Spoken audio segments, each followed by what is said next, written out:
Praise the Lord. கர்த்தருடைய நாமம் இந்த காலை வேளையில் மகிமைப்படுவதாக. ஒருமித்து ஆண்டவருடைய பாதத்தை இந்த காலையில் கடந்து வர உதவி செய்த தேவனுக்காய் ஆண்டவருக்கு நன்றி செலுத்துகிற இந்த நாளிலும் ஏசாயா தீர்க்கதரிசியின் புத்தகம் 58ஆம் அதிகாரம் அதனுடைய 11வது வசனத்தின் 2வது பகுதியை வாசிக்கிறேன். நீ நீர்ப்பாய்ச்சலான தோட்டத்தைப் போலவும் வற்றாத நீரூற்றை போலவும் இருப்பாய். தேவன் ஒரு மனிதனை நடத்தினால், தேவன் ஒரு மனிதனை வழிநடத்தி கொண்டு வந்தால், அவனுடைய வாழ்க்கை வற்றாத நீரூற்றை போல, நீர்ப்பாய்ச்சலான ஒரு தோட்டத்தை போல கர்த்தர் மாற்றுவார். மற்ற மனிதர்களுக்கு முன்பாக இது நல்ல நீரோட்டம் உள்ள ஒரு தோட்டம், நல்ல பச்சையாய், நல்ல வளர்ச்சியாய், நல்ல கனி தருகிறதாய் இருக்கிறதே என்று காணும்போதே நல்ல தண்ணீர் உள்ள இடமாயிருக்கும் என்று தோணலாம், நினைக்கலாம். ஆகவே தான் ஆண்டவர் இந்த இடத்துல சொல்லுகிறார், ஒரு மனிதனை தேவன் வழி நடத்தினால், நாம நடக்கிற அநேக வழிகள் உண்டு, நாம தெரிந்தெடுக்கிற அநேக பாதைகள் உண்டு.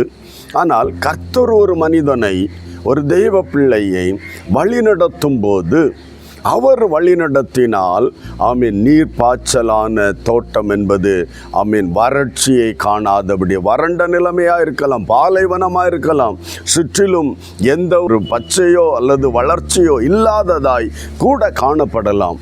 ஆனால் உன்னுடைய வாழ்க்கையில் கர்த்தர் உன்னை வழிநடத்தினால், உன் வீடு, உன் குடும்பம், உன் பிள்ளைகள் வளர்ச்சியை, சந்தோஷத்தை, மகிழ்ச்சியை காண்கிறதா இருக்கும்.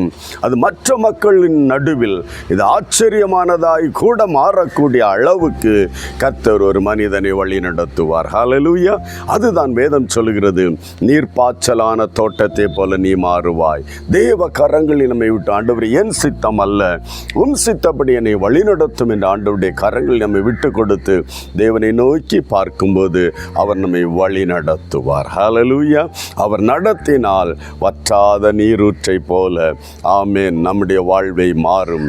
அதாவது ஒரு ஆசீர்வாதமான ஒரு வாழ்க்கை, ஆசீர்வாதமான ஒரு குடும்பம் காணப்படும். ஆகவே தேவன் நம்மை நடத்துவதற்காக, தெய்வ சித்தம் நம்மில் வெளிப்படுவதற்காக, தேவனே என்னை உம்முடைய கரத்தில் ஒப்புக்கொண்டு நீர் என்னை நடத்தும், என் சித்தம் வேண்டாம்ப்பா, உம்முடைய சித்தம் போதும் என்று தெய்வ சமூகத்தில் விட்டு கொடுப்போம், வழி நடத்தப்படுவோம். நல்ல ஆசீர்வாதமான வாழ்வை இம்மையிலும் பரலோகத்தில் அவரோடு இருக்கும் பாக்கியத்தையும் பெற்றுக்கொள்வோம். தேவ கரங்களை ஒப்பு கொடுத்து செபிக்கலாம். ஒரு நிமிடம். அன்பு தகப்பனே, இயேசுவின் நாமத்தில் இந்த காலை வேளையில் என்னோடு இணைந்து ஜெபிக்கிற எல்லா தெய்வ பிள்ளைகளுக்காக துதிக்கிறேன். ஆண்டவரே, யார் யார் வறண்டு வறுமையாய், ஆண்டவர் எவ்வளவு உழைத்தும் ஒரு ஆசீர்வாதம் இல்லையே என்று கலங்கி வேதனையோடு கடந்து போகிறார்களோ, இந்த வார்த்தையை கேட்கும்போது ஆமேன், கர்த்தாவே நீரனை நடத்தும், பச்சையான புல்வெளியில் நடத்தப்படுவது போல, நீரோட்டம் உள்ள இடங்களில் நடத்தப்படுவது போல என் வாழ்க்கை மாறத்தக்கதாக இன்று என்னை உம்முடைய கரத்தில் ஒப்பு கொடுக்கிறேன் என்று ஜெபிக்கிற எல்லா தேவ பிள்ளைகளையும் கர்த்தர் ஆசீர்வதிப்பீராக. கர்த்தருடைய ஆசீர்வாதம் அந்த குடும்பங்கள் மேல், அவருடைய பிள்ளைகள் மேல், எடுக்கிற எல்லா பிரயாசத்தின் மேலும் உண்டாகும்படியாய் பிதா, குமாரன், பரிசுத்த ஆவியின் நாமத்தில் ஒப்பு கொடுத்து ஜெபிக்கிறோம். கர்த்தர் அப்படி செய்ய போறதுக்காய் நன்றி. இயேசுவின் நாமத்தில் ஜெபிக்கிறோம் நல்ல பிதாவே. ஆமேன், ஆமேன். கர்த்தர் உங்களை ஆசீர்வதிப்பார். நீரோட்டமான, பச்சையான, வளர்ச்சியான ஒரு தோட்டத்தை போல உன்னை மாற்றுவார். God bless you. Praise the Lord.